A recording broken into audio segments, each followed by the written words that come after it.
Chapter 3 On the Teaching of Truth. Happy the man who is instructed by truth itself, not by signs and passing words, but as it is in itself. Our own conjectures and observations often mislead us, and we discover little. Of what value are lengthy controversies on deep and obscure matters, when it is not by our knowledge of such things that we shall at length be judged? It is supreme folly to neglect things that are useful and vital, and deliberately turn to curious and harmful things. Truly, we have eyes and see not. For what concern to us are such things as genera and species? Those to whom the eternal word speaks are delivered from uncertainty. From one word proceed all things, and all things tell of him. It is he, the author of all things, who speaks to us. Without him, no one can understand or judge aright. But the man to whom all things are one, who refers everything to one, and who sees everything as in one, is enabled to remain steadfast in heart and abide at peace with God. O God, living truth, unite me to yourself in everlasting love. Often I am wearied by all I read and hear. In you alone is all that I desire and long for. Therefore let all teachers keep silence, and let all creation be still before you. Do you, O Lord, speak alone.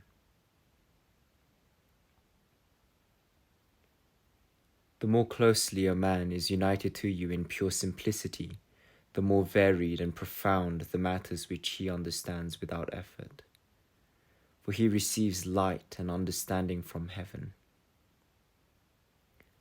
A pure, simple, and stable man, however busy and occupied, does not become distracted thereby, for he does all things to the glory of God, and strives to preserve himself free from all self-seeking. And what harms and hinders you more than the undisciplined passions of your own heart? A good and devout man firstly sets in order in his mind whatever tasks he has in hand, and never allows them to lead him into occasions of sin, but humbly subjects them to the dictates of a sound judgment. Who has a fiercer struggle than he who strives to conquer himself? Yet this must be our chief concern, to conquer self, and by daily growing stronger than self, to advance in holiness. All perfection in this life is accompanied by a measure of imperfection, and all our knowledge contains an element of obscurity. A humble knowledge of oneself is a surer road to God than a deep searching of the sciences. Yet learning itself is not to be blamed, nor is the simple knowledge of anything whatsoever to be despised, for true learning is good in itself and ordained by God. But a good conscience and a holy life are always to be preferred. But because many are more eager to acquire much learning than to live well, they often go astray and bear little or no fruit. If only such people were as diligent in the uprooting of vices and the planting of virtues as they are in the debating of problems, there would not be so many evils and scandals among the people, nor such laxity in communities. At the day of judgment, we shall not be asked what we have read, but what we have done. Not how eloquently we have spoken, but how holily we have lived. Tell me, where are now all those masters and doctors whom you knew so well in their lifetime, in the full flower of their learning? Other men now sit in their seats, and they are hardly ever called to mind. In their lifetime they seemed of great account, but now no one speaks of them.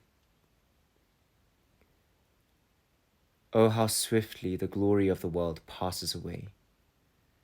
If only the lives of these men had been as admirable as their learning, their study and reading would have been to good purpose. But how many in this world care little for the service of God and perish in their vain learning, because they choose to be great rather than humble. They perish in their own conceit.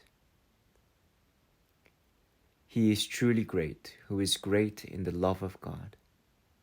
He is truly great who is humble in mind and regards earth's highest honors as nothing. He is truly wise who counts all earthly things as dung, in order that he may win Christ. And he is truly learned who renounces his own will for the will of God.